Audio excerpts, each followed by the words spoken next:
మిత్రులారా, ఎట్టకేలకు ఇరాన్కి అమెరికాకి మధ్య ఒక డీల్ కుదిరింది. అయితే దీంతో ట్రంప్ తెక్క కుదిరినట్టేనా? అలా అనుకోవడానికి లేదు. ఎందుకంటే ఈ ఇరాన్ మీద ఇజ్రాయిల్ అమెరికా కలిపి సంయుక్తంగా దురాక్రమణ దాడులు మొదలుపెట్టి దాదాపు 3 నెలలు అవుతుంది కదా. ఈ 3 నెలల్లో చాలాసార్లు ఇదిగో అన్నారు, అదిగో అన్నారు, ఇదిగో సీజ్ ఫైర్, కాల్పుల విరమణ ఒప్పందం, అగ్రిమెంటు, అది ఇది అని చెప్పేసి శాంతి చర్చలు చాలా జరిగాయి. సో ఇదైనా మాట మీద ఇరు దేశాలు నిలబడతాయి, ముఖ్యంగా అమెరికా నిలబడుతుందా, ముఖ్యంగా ట్రంప్ నిలబడతాడా ఏమిటి అనేటటువంటిది అనుమానాలు చాలామందికి ఉన్నాయి. అయితే ఈసారి మాత్రం ట్రంప్ మాట్లాడినటువంటి మాటలు ఆదివారం నాడు ఇది డిజిటల్ సంతకాలు అయితే జరిగాయి ఇరాన్కి అమెరికాకి మధ్య. సో 19వ తేదీన, అంటే ఈ నెల 19వ తేదీన జెనీవాలో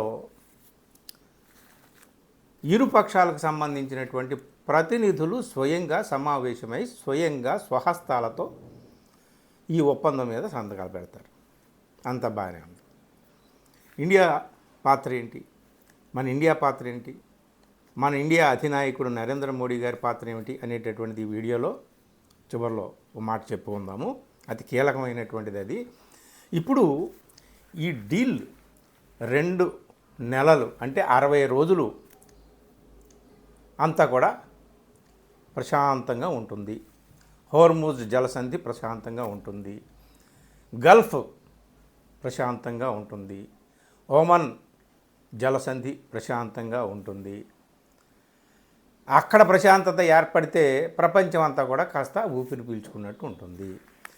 ఎందుకంటే ఈ యుద్ధంలో కేవలం ఇరాన్ మాత్రమే నష్టపోలేదు, కేవలం ఇజ్రాయెల్ మాత్రమే నష్టపోలేదు, కేవలం గల్ఫ్ దేశాలకు మాత్రమే నష్టం జరగలేదు, అమెరికాకి కేవలం అంతో ఇంతో నష్టం జరగలేదు, ప్రపంచవ్యాప్తంగా కూడా ఈ యుద్ధ ప్రభావం పడింది, మనందరికీ తెలుసు. ఇందులో కీలకమైంది ఏమిటయ్యా అంటే ఫ్రాన్స్ వెళ్ళాడు ట్రంప్. సో ఆ సందర్భంగా దీని గురించి మాట్లాడుతూ ఆయన ఒక మాట మాట్లాడాడు. ట్రంప్ మాటలు భలే విచిత్రంగా ఉంటాయి, సరదాగా ఉంటాయి అన్నమాట, ఎంజాయ్ చేయొచ్చు. ఇక డీల్ కుదిరింది, ఇంకేం లేదు. హార్మోజ్ జలసంధి దగ్గర మా అమెరికా బ్లాకేడ్ ఏదైతే ఉందో, మేము ఏదైతే దిగ్బంధం చేశామో, ఆ నావికా రవాణా సరఫరాను దేనైతే దిగ్బంధం చేశామో, ఇక ఆ బ్లాకేడ్ని మేము ఎత్తివేస్తున్నాము అని చెప్పి ఒక మాట అన్నాడు హుషారుగా. అదేంటి అంటే, ships of the world you can start engines, let the oil flow అన్నాడు.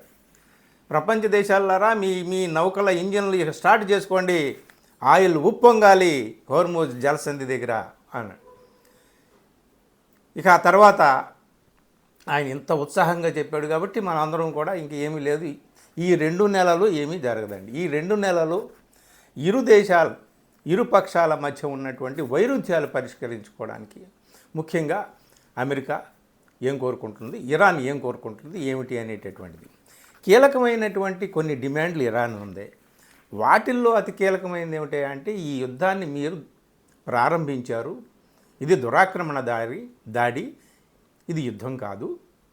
సో మేము ఆత్మరక్షణ కోసం చేసినటువంటిదే కాబట్టి దీనికి సంబంధించి జరిగినటువంటి నష్టాన్ని మీరు భరించాలనేది ఒక ప్రధానమైనటువంటి డిమాండ్. అలాగే ఇరాన్ అసెట్స్, ఆస్తులు జప్తు చేసి ఉంచారు, వాటిని ఇమీడియట్గా రిలీజ్ చేయాలి. అలాగే హెజ్బుల్లా, లెబనాన్కి సంబంధించినటువంటి హెజ్బుల్లా గ్రూపు, వాళ్ళ మీద కూడా నిషేధాన్ని ఎత్తివేయాలి. ఇవన్నీ కూడా అతి కీలకమైనటువంటి ఈ 3. సో ఇవి ఏ డిమాండ్లు ఎక్కడా కూడా ఒప్పుకుంటున్నట్టుగా ఏమీ లేదు. అసలు ఈ మొత్తం వ్యవహారంలో ట్రంప్ ఈ 3 నెలలుగా విర్రవీగిపోయాడు, రెచ్చిపోయాడు. మొత్తం శతాబ్దాల ఇరాన్ చరిత్రని చీకటిమయం చేసేస్తాం, అంధకారంలో మునిగిపోతుంది మొత్తం ఈ చరిత్ర అంతా కూడా అని చెప్పేసి ఆయన చెప్పాడు కదండి. అంటే కేవలం ఇరాన్ యొక్క చరిత్రని అంధకారమయం చేయడం, ఇరాన్ యొక్క సివిలైజేషన్, నాగరికతని అంతం చేసేస్తానని చెప్పేసి ఆయన అన్నాడు. ఏమీ పప్పులు ఉడకలేదు. అసలు ఏం సాధించాడు ట్రంప్ ఈ మొత్తం మీద? ఎవరు గెలిచారు, ఎవరు ఓడారంటే అర్థమవుతుంది ఏమిటయ్యా అంటే ఇరాన్ అలాగే ఉంది. కోర్స్ వాళ్ళకి చాలా జన నష్టం జరిగింది, నాయకులు పోయారు. అయితుల్లా ఖుమైనీ వాళ్ళ సుప్రీం లీడర్ పోయాడు. వాళ్ళ అబ్బాయి ముజ్తబా ఖమైనీ ఇప్పుడు రంగంలో ఉన్నాడు. ముజ్తబా ఖమైనీ తెర మీదకి ఎక్కడా రాకుండానే ఇంత మహాయుద్ధాన్ని నడిపించాడు, ఇన్ని రాయబారాలు నడిపించాడు, దేశాన్ని ముందు నిలబెట్టాడు, దేశాన్ని గెలిపించాడు. సో ఇరాన్ దగ్గర అణ్వాయుధాలు ఉన్నాయన్నారు, అవి లేవు, దొరకలేదు. ఇరాన్ అణ్వాయుధాలు తయారు చేసి యురేనియం ఎన్రిచ్మెంట్, యురేనియం బ్రహ్మాండంగా ఉంది, వాటిని అన్నింటినీ స్వాధీనం చేసుకోవాలి, ధ్వంసం చేయాలన్నారు. అది ఏమీ జరగలేదు. అసలు వెనిజులా నాయకుడిని, వెనిజులా అధ్యక్షుడిని, అతని భార్యని రాత్రికి రాత్రి హుటాహుటిన కిడ్నాప్ చేసి ఎత్తుకుపోయారే అమెరికా విమానంలో, అలాగా అక్కడ ముజ్తబా ఖమైనీని వాళ్ళ నాయకుల్ని కూడా అలా ఎత్తుకుపోయి అమెరికాలో ఎక్కడో దాచేసేయచ్చు. ఇరాన్లో ఉన్నటువంటి మత రాజ్యాన్ని కూల్చేసి తమకు అనుకూలమైనటువంటి ప్రభుత్వాన్ని, అంటే వీళ్ళు ప్రజాస్వామ్యయుతమైన ప్రభుత్వాన్ని అని చెప్తారనుకోండి, అనుకూలమైన ప్రభుత్వాన్ని పెట్టవచ్చు, అది ఇది అని చెప్పేశారు. అక్కడ ముజ్తబా ఖమైనీని కిడ్నాప్ చేయడం కాదు కదా, ఆయన ఎక్కడున్నాడో ఆయన్ని టచ్ చేసేటటువంటి ధైర్యం కూడా వాళ్ళకి లేకపోయింది, ఏం చేయలేకపోయారు. అక్కడ పోనీ ఇస్లాం మతరాజ్యాన్ని ఏమైనా తప్పించగలిగారా, కూల్చేయగలిగారా? మతరాజ్యాన్ని కూల్చేసి వీళ్ళు చెబుతున్నటువంటి డెమోక్రటిక్ ప్రభుత్వాన్ని ఏర్పాటు చేయగలిగారంటే అది చేయలేకపోయారు. ఏముంది, ఈ ఇరాన్ దగ్గర ఏమున్నాయి, మిసైల్స్ తప్ప, పాత డొక్కు మిసైల్స్ తప్ప, ఎంతకాలం వస్తాయని అన్నారు. మరి ఇంతకాలం అయినా సరే ఏమీ చేయలేకపోయారు ఎందుకు? సో అది చెప్పి ఇది చెప్పి ఇన్ని చెప్పినటువంటి ట్రంప్ ఆఖరికి ఇప్పుడు లెట్ ద ఆయిల్ ఫ్లో, ఉరకలెత్తనివ్వండి ఆయిల్ని హార్మోజ్ దగ్గర అని అన్నాడు. సో ఆఖరికి ఎవరు ఓడారు అంటే ట్రంప్ ఓడినట్టు, ట్రంప్ కూరలు ఇరాన్ పీకేసినట్టుగా మనకు అర్థమవుతుంది. ఇరాన్ని మనం ఏం చేయలేమని ట్రంప్ గమనించినట్టుగా కూడా మనకు అర్థమవుతుందండి ఈ మొత్తం ఎపిసోడ్లో. కాకపోతే ఇక్కడ కీలకమైన 2 పాయింట్లు ఏమిటాయా అంటే, ఇందులో హెజ్బుల్లాల గురించి, లెబనాన్ని ఇన్వాల్వ్ చేయలేదు శాంతి చర్చల్లో. అలాగే నెతన్యాహు నెతన్యాహు పాత్ర ఏంటి దీంట్లో, నెతన్యాహు ఏం చేస్తాడు, తదనంతర పరిణామాల్లో నెతన్యాహు పాత్ర ఎలా ఉంటుంది, ఈ 60 రోజులు శాంతియుతంగా అక్కడ వాతావరణం ఉండడానికి నెతన్యాహు అనుకూలిస్తాడా, లేదా తన దారిని తాను ఆ లెబనాన్ మీద అక్కడ ఇక్కడ దాడులు చేసి ఇరాన్ని రెచ్చగొడుతూనే ఉంటాడా? వీళ్ళు మెమొరాండం ఆఫ్ అండర్స్టాండింగ్ ఏదైతే అంటామో MOU మీద డిజిటల్ సంతకాలు పెట్టడానికి ఒక రోజు ముందే లెబనాన్లో దారుణమైనటువంటి దాడి చేసింది ఇజ్రాయెల్. ఒక పక్క ఇజ్రాయెల్ ఈ విధంగా దాడులు చేస్తూ మరో పక్క మీరు శాంతి ఒప్పందం అంటారేంటని చెప్పి ఇరాన్ ప్రశ్నించింది కూడా. సో మొత్తం ఎపిసోడ్లో ట్రంప్ ఎవరి మాటలైతే నమ్మి, ఎవరి మోహంలో, ఎవరి వలలో అయితే పడిపోయి ఇరాన్ మీద దాడికి ఉపక్రమించాడో ఆ నెతన్యాహుని పక్కన పెట్టేశాడండి, మొత్తం మీద పక్కన పెట్టేశాడు. సో నెతన్యాహు ఏం చేస్తాడు అనేది చాలా కీలకమైంది ఈ 6 నెలల్లో. తన కూరలు పోతే పోయినాయి, నెతన్యాహు కూరలు కూడా పీకి పక్కన కూర్చోబెడతాడా లేదా ట్రంప్, ఏం చేస్తాడా అనేది. ఇక ఓవరాల్గా అర్థమవుతున్న సిచ్యువేషన్ ఏమిటయ్యా అంటే, ఈ 2 నెలల్లో వీళ్ళు కూడా చర్చించుకుంటారు. యురేనియం మీద కూడా ప్రధానమైనటువంటి చర్చ సాగుతుంది.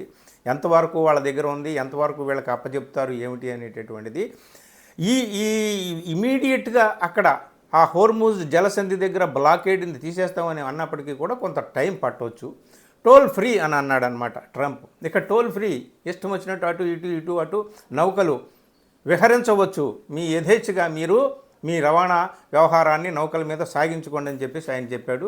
అయితే అక్కడ టోల్ అనేటటువంటిది ఏమీ ఉండదు, కానీ నౌకల రవాణానికి దానికి సంబంధించినటువంటి సర్వీస్ ఛార్జెస్ అయితే ఉంటాయి అని చెప్పేసి ఇరాన్ చెప్పింది. ఏది ఏమైనా సరే అటు ఇరాన్కి ఇటు అమెరికాకి కాస్త ఊపిరి పీల్చుకునేటటువంటి తరుణం, సమయం చిక్కింది. అంతకంటే ఎక్కువగా మొత్తం మన భారతదేశం లాంటి దేశాలకి చాలా చాలా చాలా ఊపిరి పీల్చుకునేటటువంటి ఒక సమయం చిక్కిందండి నిజంగా. అయితే ఈ సందర్భంగా పశ్చిమాసియాలో శాంతి నెలకొనడానికి ఈ ఒప్పందం ఉపయోగపడుతుంది అని చెప్పేసి తన హర్షాన్ని వ్యక్తం చేస్తూ మన నరేంద్ర మోడీ గారు ట్వీట్ చేశారండి ఎక్స్లో. ఆయన చేసినటువంటి మాటల్లో, India hopes that the implementation of this understanding will help restore peace and stability in the region and ensure freedom of navigation and commerce. We look forward to deliberations on the remaining issues reaching a sustainable final agreement. So 19వ తేదీన వీళ్ళు final అగ్రిమెంట్కి వస్తారు కాబట్టి దీని ద్వారానైనా సరే ఈ పశ్చిమాసియాలో, middle ఈస్ట్లో శాంతి నెలకొంటుందనేటటువంటి ఒక ఆశాభావాన్ని మన ప్రధాని నరేంద్ర మోడీ గారు వ్యక్తం చేశారు. ఈ సందర్భంగా ఒకటి ఇండియన్స్ అందరికీ కూడా మదిలో ఉన్నటువంటిది ఏమిటా అంటే, ప్రధాని నరేంద్ర మోడీ గారు ఇంతవరకు కూడా మన భారతీయ నావికులు ముగ్గురిని చంపేశారు కదా, మన ఇండియన్ సెయిలర్స్ ముగ్గురిని అమెరికా వాళ్ళు దాడి చేసి హోర్ముజ్ జలసంధి దగ్గర. దీని పట్ల పశ్చాత్తాపాన్ని వ్యక్తం చేయడం కాదు కదా, మోడీ గారు అమెరికా ప్రెసిడెంట్ ట్రంప్ దగ్గర తన నిరసనని వ్యక్తం చేయలేదు. కనీసం ఈ సందర్భంగా కూడా ఎక్కడ ప్రస్తావించలేదు. సరే, ఇప్పుడు ప్రస్తావించాల్సినటువంటి పని ఏముందిలే, అక్కడ శాంతి కుదిరింది కదా అని చెప్పేసి. ఇక్కడ ఒకటే ప్రశ్న ఏమిటయ్యా అంటే, ఫ్రాన్స్లో G7 దేశాల సమిట్ జరుగుతుందండి, సమావేశం. G7 దేశాలంటే ప్రపంచంలో అత్యంత సంపన్న దేశాలు కదా, Italy, France, Germany, UK, Japan, America, ఇట్లాంటి దేశాల సమావేశం జరుగుతుంది. ఆ సమావేశాలకి గెస్ట్గా మన నరేంద్ర మోడీ కూడా అక్కడ హాజరవుతున్నారు. ఈ సందర్భంగా ఇవాళ రోజు దాదాపు 2 గంటల 45 నిమిషాలకి రీజనల్ టైం అని అంటున్నారు. ఈ టైంలో మోడీ, ట్రంప్ మాట్లాడుకోబోతున్నారండి. మోడీ, ట్రంప్ మాట్లాడుకునేటటువంటి మాటల్లో కనీసం ట్రంప్ దగ్గర చెవులోనైనా నరేంద్ర మోడీ గారు, అయ్యా ట్రంప్ అంతా బాగానే ఉంది కానీ మా నావికుల్ని, అమాయకుల్ని ఎందుకయ్యా చంపావు అని అడుగుతారంటారా? కనీసం మాట మాత్రంగానైనా సరే తన మౌనాన్ని వీడి ట్రంప్ దగ్గర, మా భారతదేశంలో అందరూ కూడా రగిలిపోతున్నారు, చాలా కోపంగా ఉన్నారయ్యా, నా కోపం మాట అటుంచలే, నువ్వు మన ఇద్దరం ఫ్రెండ్స్, అది వేరే విషయం, కానీ ఏదో నేను ఒక నిరసన వ్యక్తం చేయాలి మా దేశం తరపున అని చెప్పి చెవులోనైనా నరేంద్ర మోడీ గారు చెప్తారా లేదా తెలియాలండి. ఏది ఏమైనా సరే మిత్రులారా, యుద్ధం వద్దండి. ఈ యుద్ధం వద్దు, ఇక ఆగిపోవాలని వీళ్ళు డిజిటల్ సంతకాలు పెట్టుకుంటున్నటువంటి తరుణంలో అక్కడ ఉక్రెయిన్ మీద రష్యా దాడి చేసింది. ప్రపంచంలో ఏదో ఒక మూల ఏదో ఒక యుద్ధం, విధ్వంసం. కానీ ఏ దేశాలు యుద్ధం చేసుకున్నా ఆ దేశాలకు పరిమితం కాదు నష్టం అనేటటువంటిది. అన్ని దేశాల మీద ఆ నష్టం అనేటటువంటిది ఉంటుంది, ప్రభావం ఉంటుంది. ఇప్పటికే మనం ఆయిల్ కష్టాలు పడుతున్నాం, రవాణా కష్టాలు పడుతున్నాం. వాటి ద్వారా కమోడిటీస్ ఎంత ఎత్తున ఏ రేంజ్న రేట్లు పెరిగిపోతాయో మనకు తెలియదు. ఆందోళనగా ఉన్నాం అందరూ కూడా. మిడిల్ ఈస్ట్లో శాంతి నెలకొంటే మన ఇండియాలో ఇంకా శాంతి నెలకొంటుంది. ఇప్పటికైనా సరే ఈ యుద్ధాన్ని ఆపాలంటే ఇరాన్తో ఒప్పందం సరే కానీ ఇజ్రాయెల్ని కూర్చోబెట్టాలి. ఇజ్రాయెల్ కోరలు పీకాలి, నెతన్యాహు కోరలు పీకాలి. నెతన్యాహు నువ్వు ఎక్కడ సిట్ అంటే అక్కడ సిట్, ఎక్కడ స్టాండ్ అంటే అక్కడ స్టాండ్ అయ్యేటట్టుగా అతన్ని నువ్వు నీ చేతుల్లో పెట్టుకుంటే తప్ప, ట్రంప్ చేతుల్లో పెట్టుకుంటే తప్ప మామూలుగా అక్కడ మిడిల్ ఈస్ట్లో శాంతియుత వాతావరణం అనేది నెలకొనదు. అక్కడ ఆ వాతావరణం నెలకొంటేనే ప్రపంచానికి అంతటికీ శాంతి. ఇప్పుడు తన తిక్క కుదిరిన తర్వాత కూడా, తన కోరలు తాను పీకేసుకున్న తర్వాత కూడా, ఇరాన్ ముందు తలదించి ఓటమిని అంగీకరించిన తర్వాత కూడా ట్రంప్ ఇకనైనా సరే బుద్ధి తెచ్చుకొని ఎవరి మాటలు వినాలి, ఎవరి మాటలు వినొద్దు, ఏమిటి అనేటటువంటిది అర్థం చేసుకొని ప్రవర్తిస్తారని, ఆయన ప్రవర్తన, ఆయన తీరు ప్రపంచానికి చాలా కీలకమని మనం అనుకుంటున్నాము. ఆశిద్దాం ట్రంప్ ఎప్పటికైనా మారతాడని చెప్పేసి. ఆయన మారతాడో లేదో కానీ ప్రపంచ శాంతి కోసం ఆయన మార్పు చాలా అవసరం అన్నమాట. సరే, ఈ సందర్భంగా మోడీ గారు ఏం మాట్లాడతారు ఏమిటి అనేటటువంటిది, ట్రంప్తో మాట్లాడేటటువంటి మాటలు ఏంటనేది మనం చూద్దాం. సరే, వాళ్ళిద్దరూ లోపాయికారిగా మాట్లాడుకునే మాటలు మనకు తెలియవు అనుకోండి, ఓపెన్గానైనా సరే మన భారతదేశ నిరసన మోడీ అక్కడ వ్యక్తం చేస్తాడా లేదా ఆ ఫ్రాన్స్లో ట్రంప్ ఆయన కలిసి సమావేశమైనప్పుడు చూడాలన్నమాట. ఇది మిత్రులారా, ఏది ఏమైనా ఈ 60 రోజులు మాత్రమే కాదు, 60 రోజుల తర్వాత దీర్ఘకాలం శాశ్వతంగా మిడిల్ ఈస్ట్ శాంతియుతంగా ఉండాలని మనం కోరుకుందాం. Thank you.